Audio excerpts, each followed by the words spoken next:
Então, pessoal, estávamos falando sobre a contestação, né? Falamos da defesa processual direta, defesa processual indireta, e agora nós vamos falar da reconvenção, né? A reconvenção, que é uma modalidade de defesa.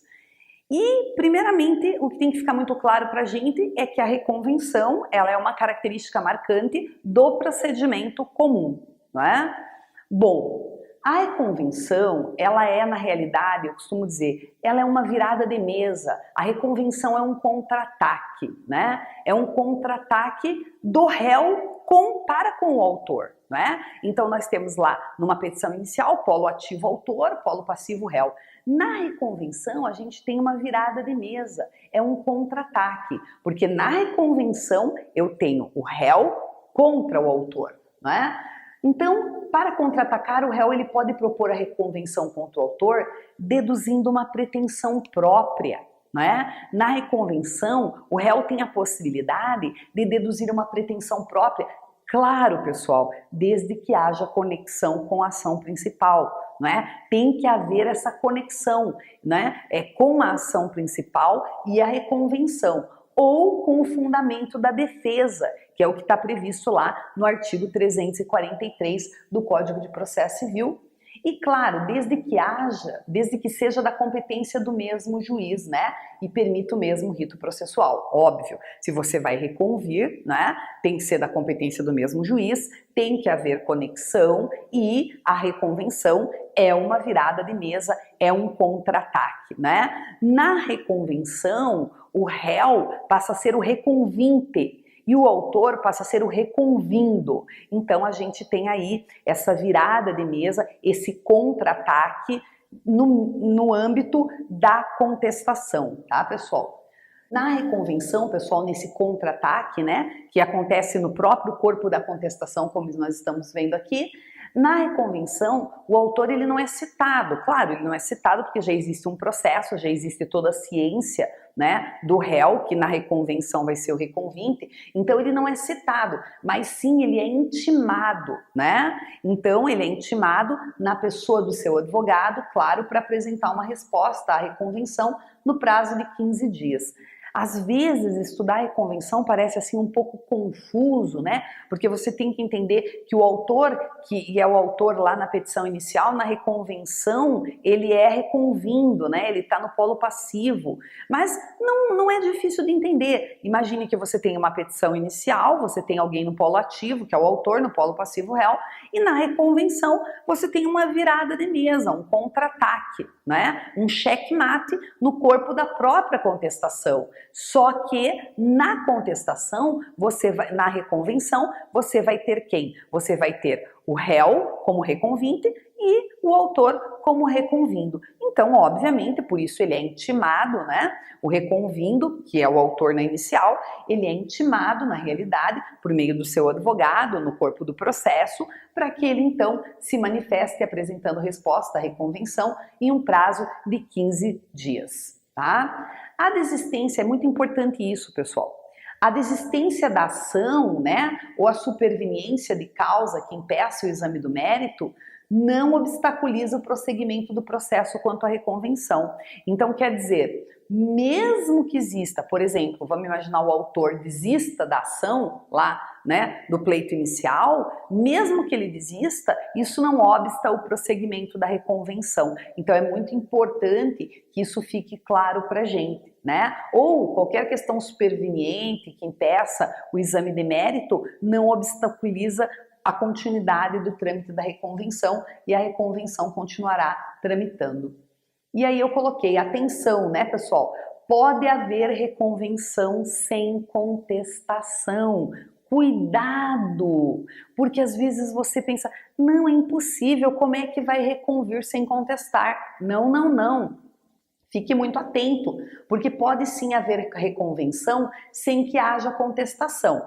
Porém, no caso de haver reconvenção sem contestação, nós estaremos diante da inevitável revelia, não é? Então, se houver a reconvenção, o réu reconvir, mas não contestar, inevitável será a revelia. Então, aí nesse caso, estaremos diante da revelia. Ok, pessoal? Não pode haver reconvenção de reconvenção, pessoal. Não é cabível. Ah, não, ele fez uma reconvenção, agora eu vou fazer uma reconvenção da reconvenção. Não é possível reconvenção de reconvenção. Por quê? Porque a reconvenção, ela é um instrumento privativo do réu. Então, em virtude disso, não é possível reconvenção de reconvenção, ok? E também não cabe reconvenção na execução, pessoal. Muito importante não esquecer desse detalhe. A reconvenção não é uma peça possível no processo de execução. E vários julgados entendem também que não cabe reconvenção nas ações possessórias e nas ações chamadas de ações dúplices, ok? Então nós temos muitos julgados aí que caminham nesse sentido. E aí, claro, né, pessoal, mencionamos ali a revelia, nós não podemos deixar de falar da revelia em se tratando e trabalhando aqui o procedimento comum, não é? A revelia, na realidade, gente, o que é a revelia? A revelia é a situação daquele réu que não contesta a ação, não é? O réu é simplesmente, na revelia, simplesmente o réu não contesta, né? Pode parecer, nossa, Cris, mas simplesmente, o que eu quero dizer com isso é o seguinte, que o fato do réu não contestar, revel quem é? Revel é o réu que não contesta, não apresenta contestação dentro do prazo legal. O fato do réu não apresentar contestação não implica em dizer que ele não possa praticar outros atos processuais.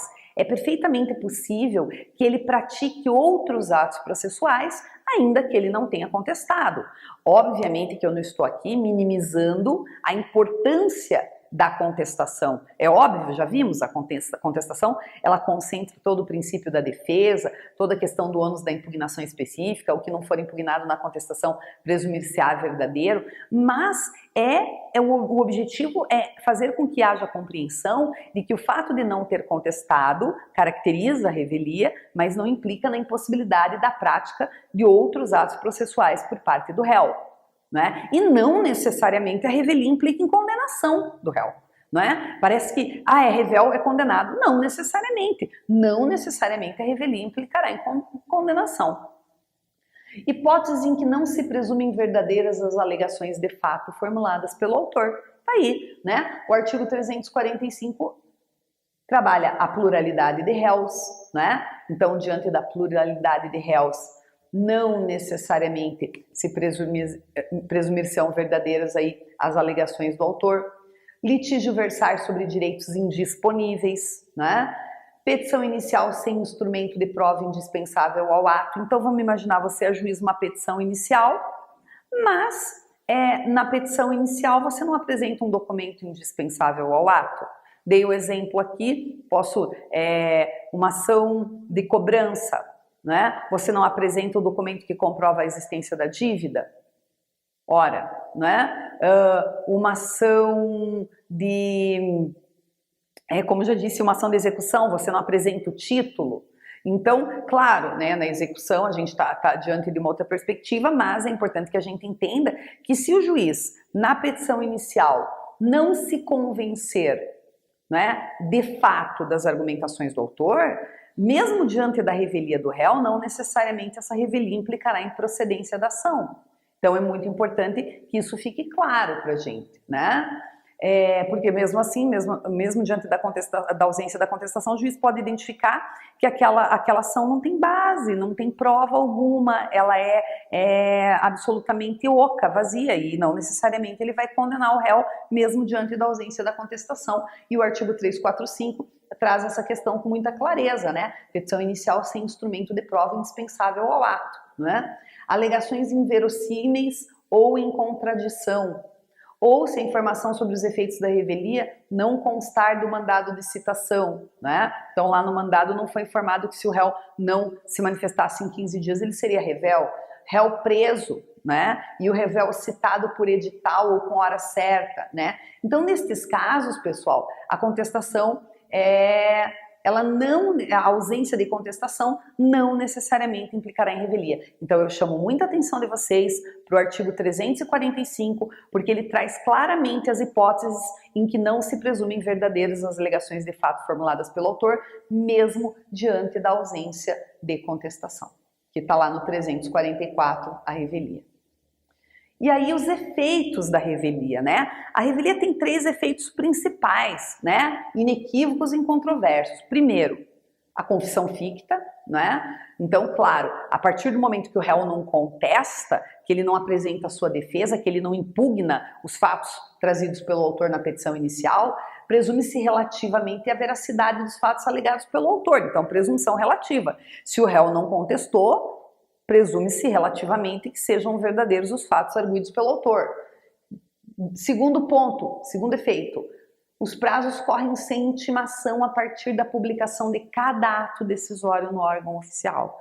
Então, se não houve contestação, os prazos, então, passam a correr literalmente sem os prazos correm sem intimação a partir da publicação de cada ato decisório, podendo o réu intervir depois no processo. Mas, gente, se o réu intervir no processo depois, ele vai receber o processo no estado em que se encontra. Isso é muito importante, está previsto lá no 346, parágrafo único, né?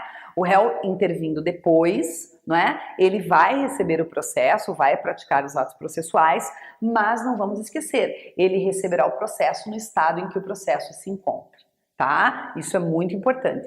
E o terceiro efeito da revelia seria o julgamento antecipado da lide. O juiz pode sim, diante da ausência de contestação do réu, realizar o julgamento antecipado da lide se cabível, né?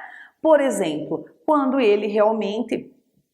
Vamos imaginar, por exemplo, uma relação de consumo, né? Onde ele está diante de uma relação de consumo, para ele ali está evidente o direito do autor, ocorreu a ausência da contestação do réu, e o juiz pode sim fazer o julgamento antecipado da lide, não há objeção alguma. Agora, cuidado! Esse julgamento antecipado da lide, nesse exemplo que eu mencionei, não necessariamente implicará na procedência da ação. Né? Ele pode julgar parcialmente procedente e até mesmo improcedente. Claro que isso fica muito mais difícil diante da ausência da contestação, né? Mas também pode ser que essa ação de alguma forma não tenha prova suficiente, não. Então, claro, esse critério todo de análise ele é do magistrado, mas o que a gente precisa ter convicção é que é possível o julgamento antecipado da lide sim, diante da revelia do réu, mas que não necessariamente, né, claro, também se cabível, mas que não necessariamente vai implicar em procedência. Bom, o reconhecimento do pedido, né, óbvio, é diferente. O reconhecimento do pedido, ele consiste na admissão pelo réu, né, da procedência de fato e de direito da pretensão do autor. Então, quando a gente fala em reconhecimento do pedido, pessoal, o reconhecimento do pedido implica no fato do réu admitir realmente a procedência de fato e de direito da pretensão do autor. Gente, reconhecimento do pedido é diferente de confissão. Cuidado! Né? A gente sempre identifica algumas confusões em relação a isso. Vejam, reconhecimento do pedido é quando o réu admite a procedência de fato e de direito da pretensão do autor. Quando a gente fala de confissão, a confissão é diferente. Né? A confissão ela é considerada um meio de prova referente aos fatos. Né? Então, uma coisa é o réu confessar, outra coisa é o réu reconhecer realmente o pedido. São diferentes, até porque quando a gente fala da confissão, não vamos esquecer que a confissão no Código de Processo Civil é um meio de prova. Bom, reconhecimento e confissão exigem, claro, disponibilidade do direito, eu só posso confessar diante da disponibilidade do direito, e capacidade plena das partes. Então, não vamos esquecer que tanto para que haja o reconhecimento do pedido por parte do réu, como para que haja a confissão, nós temos que estar diante de disponibilidade do direito e de capacidade plena das partes. Uma vez reconhecido o pedido, pessoal, exige homologação judicial e resulta em extinção do processo com resolução de mérito. Então, se houver o reconhecimento do pedido por parte do réu, né, uma vez reconhecido o pedido, isso implicará na homologação, obviamente, e isso resultará em extinção do processo com resolução de mérito, que é o que está lá previamente estabelecido no artigo 487, inciso 3º, a linha A, e no artigo 354 do CPC. Bom, e aí nós chegamos no momento tudo isso está acontecendo no procedimento comum. Cada abordagem aqui são momentos, são fases do procedimento comum. E agora nós chegamos na fase das providências preliminares e do saneamento do processo, né? Essa que é uma fase do procedimento comum. Quando nós falamos das providências preliminares e do saneamento do processo, pessoal, é importante que a gente entenda que, tendo decorrido o prazo para contestação, né? Decorreu o prazo para contestação, o que o juiz vai fazer? O juiz vai diligenciar para corrigir irregularidades e determinar providências que ele entender pertinentes. Eu costumo dizer que esse momento é o momento de colocar a casa em ordem, né? Vamos colocar a casa em ordem, vamos ajustar as coisas para que a partir de então o processo possa seguir o seu trâmite. Então, o juiz, uma vez escoado o prazo para contestação, ele vai diligenciar, vai ver se faz necessário corrigir alguma irregularidade, determinar alguma providência no processo, alguma coisa que ele entenda pertinente, obviamente, e posteriormente ele vai fazer uma avaliação geral, né? Não vamos esquecer que o juiz é o fiscal do processo, né? O juiz é o fiscal do processo, ele é o condutor. O processo, eu costumo sempre dizer para vocês, né? Imaginem que o processo é um veículo e esse veículo é conduzido pelo magistrado. É o juiz que faz essa condução. Então é ele que tem que fazer essa análise, ele tem que ser zeloso, cauteloso e fiscalizar o processo. Então, posteriormente, após o prazo da contestação, ele verificará se existem irregularidades ou algumas providências para serem tomadas. Posteriormente, ele vai fazer uma avaliação geral do processo, ele vai analisar, né?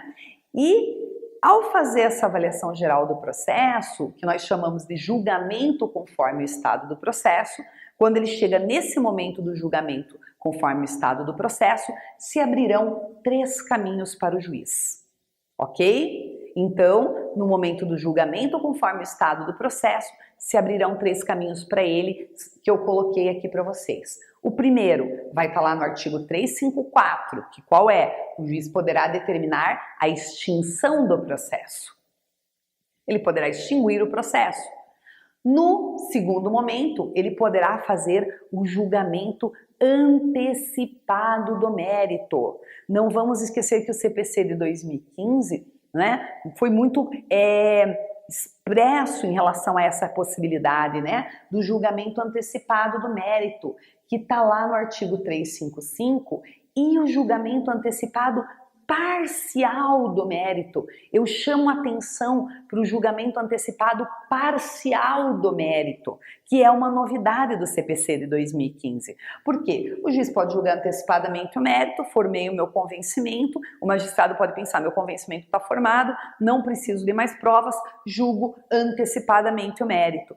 Mas ele pode pensar o seguinte, peraí, eu formei o meu convencimento, mas eu formei parcialmente. Então, por exemplo, tem um pleito de dano moral acumulado com dano material. O juiz pode conceder o dano material, porque ele identificou ali as verbas que compõem o dano, lucro cessante, dano emergente, e diz, não, eu estou convencido, já formei o meu convencimento em relação à existência de um dano material e vou julgar parcialmente, antecipado e parcialmente o mérito no tocante ao dano material, mas ainda não estou convencido do dano moral. Então o processo segue o seu trâmite em relação ao dano moral. Então é preciso que a gente entenda que é possível que o juiz realize o julgamento antecipado do mérito previsto no artigo 355 e da mesma forma também é possível, previsto no artigo 356, que ele realize o julgamento antecipado parcial do mérito, ok? E num terceiro momento, a decisão de saneamento que está prevista no artigo 357 do Código de Processo Civil. Então nós temos aí, no momento do julgamento conforme o estado do processo, os 3 caminhos que se abrem ao magistrado. Bom, aí eu coloco, nós vamos falar de saneamento já na sequência, mas eu coloco aí para vocês uma estrelinha azul. Sempre que essa estrelinha azul aparecer, atenção, pessoal. Por quê? Porque nós estaremos com certeza diante de um ponto muito cobrado em provas e concursos públicos.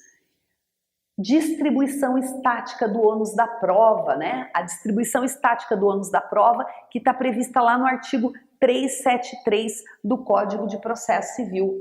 Não pode ser aplicada de modo inflexível, né? Vamos lá. Quando nós falamos de provas, né, gente, nós sabemos que nós temos que analisar com muita cautela, até porque o CPC de 2015 traz com uma tendência que já era pré-existente no CPC de 73, tratou de uma forma bastante abrangente da questão das provas, né? Então, quando a gente fala da distribuição estática do ônus da prova, que foi adotada no artigo 373 do CPC, é preciso que primeiro a gente entenda o que é a distribuição estática do ônus da prova, né? E que ela não foi aplicada, não é aplicada de modo inflexível.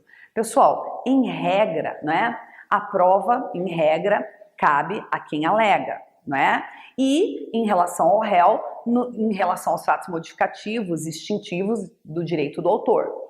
Então, em regra, a prova cabe a quem alega, né? Essa é a distribuição estática do ônus da prova, mas ela não é inflexível, né? Então nós temos que atentar para isso. Hoje, essa distribuição estática do ônus da prova, ela não pode ser vista por nós e nem é recebida pelo juiz de um modo inflexível. Então, existe hoje essa flexibilidade em relação à distribuição dinâmica estática do ônus da prova, ok? Que continua existindo no CPC de 2015. Tem gente que diz assim, ah, professora, mas não tem alunos que dizem, professora, mas não existe mais a distribuição estática? Agora não é distribuição dinâmica do ônus da prova? Não, a distribuição estática está lá, não é? A prova cabe a quem alega e ao réu em relação aos fatos modificativos, extintivos, né, do direito do autor, mas não de modo inflexível, existe flexibilidade quanto a isso.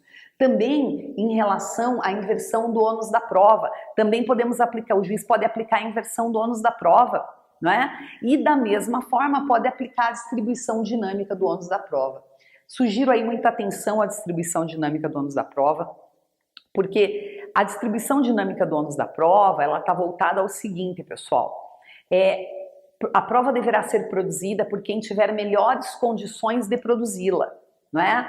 Então, é muito importante que a gente entenda essa questão da distribuição dinâmica, né? Não necessariamente, e às vezes eu vejo que os alunos se voltam muito para a questão financeira. Ah, professora, é quem tem mais condições financeiras de realizar a prova? Não!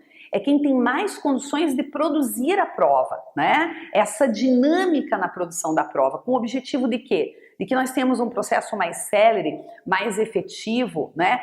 Que o juiz consiga sanar aquela crise de verdade, né, que existe no processo de conhecimento, porque no processo de conhecimento o juiz busca a verdade, né? Então é uma crise de certeza, na verdade, né? O juiz precisa ter certeza. A crise que existe no processo de conhecimento é essa. Então, durante o trâmite do processo, esse processo seguindo pelo procedimento comum, o juiz busca todo o tempo a verdade. Eu costumo dizer, o juiz ele busca durante todo o tempo a verdade no processo. O juiz é quem busca a verdade real no processo. Né? É ele quem deve buscar a verdade real, essa busca compete ao magistrado para que ele possa prestar a tutela jurisdicional. E essas possibilidades de prova são muito importantes e viabilizam muito a prestação jurisdicional. Então nós temos hoje no CPC a distribuição estática do ônus da prova, né? Que hoje é extremamente flexível. Também a inversão do ônus da prova, quando o juiz determina que o ônus da prova seja invertido, né? E a distribuição dinâmica do ônus da prova, que é aquela onde o juiz determina que a prova seja produzida por quem tem melhores condições para produzi-la. E aí a gente vai falar, pessoal, do saneamento compartilhado, que também é algo relativamente novo, porque nós temos um CPC que já tem 5 anos, né? Mas nós sabemos que quando se fala de modificações, nós tratamos de modificações legais, existe um período de amadurecimento, de absorção e de apropriação dessas informações. Bom, saneamento compartilhado, que está presente lá no 357, parágrafo 3º do CPC, e no saneamento compartilhado, nós estamos diante de uma situação na qual existe a possibilidade, pessoal, de que as partes possam influenciar, possam cooperar com o juiz, na realidade, no saneamento do processo. O saneamento compartilhado, ele é uma novidade, né, que na verdade instrumentaliza a aproximação das partes, a cooperação das partes, a colaboração das partes com as partes e com o juiz, tá? Então chamo a atenção de vocês para o saneamento compartilhado, porque ele é uma tendência muito forte do CPC e ele está muito voltado para o fato de que todas as partes devem cooperar mutuamente para que o processo caminhe, né, de forma ética, respeitando o princípio da legalidade e para que o juiz possa prestar a tutela jurisdicional. Então o saneamento compartilhado, como eu já disse, previsto no 357, parágrafo 3º, tende a vir a ser muito cobrado aí nas provas e concursos daqui para frente. E essa possibilidade de cooperação, né? Falou em saneamento compartilhado, você já vai lembrar de quê? Saneamento compartilhado é cooperação. Cooperação das partes com saneamento do processo é uma novidade e propicia aí a aproximação e a colaboração do juiz com as partes e das partes com o juiz. Então, é uma colaboração mútua, é uma cooperação mútua. E aí, temos mais uma estrelinha azul lá, né? Nós chegamos na fase de instrução. A fase de instrução que é muito marcada pela realização da IJ, né? A IJ, gente, Audiência de Instrução e Julgamento. O nome já diz tudo, né? Audiência de Instrução e Julgamento é um momento importantíssimo, fundamental no procedimento comum, né? Saliento aqui o poder de instrução do juiz, né? O juiz tem o artigo 370 deixa muito claro esse poder de instrução do juiz, compete ao juiz instruir toda a audiência, obviamente, mas esse poder que ele tem de praticar determinados atos para que tudo ocorra da melhor maneira, atingindo o objetivo da prestação jurisdicional. O juiz pode determinar de ofício a produção de provas, mas de forma comedida e estritamente suplementar. Vamos tomar muito cuidado para a gente não confundir esse poder do juiz. O juiz não vai determinar a produção de provas que não foram pleiteadas pelas partes. Com isso eu quero dizer o seguinte, o juiz não vai fazer o que o advogado não fez, quando deveria ter feito. Né? O juiz não desempenha o papel do advogado, juiz é juiz, advogado é advogado, cada um com a sua função. Mas o juiz tem a possibilidade de determinar de ofício produção de provas, mas de uma forma muito comedida, né? E estritamente suplementar. Então eu chamo atenção a esse poder do juiz para que a gente não se perca em relação a isso. Tá? Esse poder do juiz ele é usado de uma forma comedida, estritamente suplementar, mas não podemos esquecer que o juiz pode sim determinar de ofício a produção de provas. É possível, mas em regra, pessoal, não de provas que o advogado deveria ter pleitado que fossem produzidas, ok? Exemplo, né? O artigo 461 do CPC. É importante a gente atentar para o artigo 461. E ali eu já trato da valorização da prova, né? A decisão do processo, ela baseia-se na prova dos autos, né? Nós costumamos dizer, para o juiz o que não está nos autos não está no mundo. Então a decisão do processo, para o juiz, obviamente, ela se baseia na prova dos autos, né? Na apreciação da prova, vigora o princípio da persuasão racional ou do livre convencimento fundamentado. Não vamos esquecer deste detalhe, né? Claro, sabemos que para o juiz o que não está nos autos não está no mundo, que a decisão do juiz ela está vinculada às provas apresentadas nos autos, mas não podemos esquecer que na apreciação dessa prova vigora o princípio da persuasão racional ou do livre convencimento fundamentado. E que o livre convencimento fundamentado, né, implica em dizer que todas as decisões devem ser fundamentadas sob pena de nulidade. ok? E quando eu digo em fundamentação, não basta o juiz colocar um artigo, ele tem que estabelecer a relação entre a decisão e o que estabelece aquele artigo de lei, tem que haver racionalidade, tem que haver lógica nessa decisão, ok, pessoal?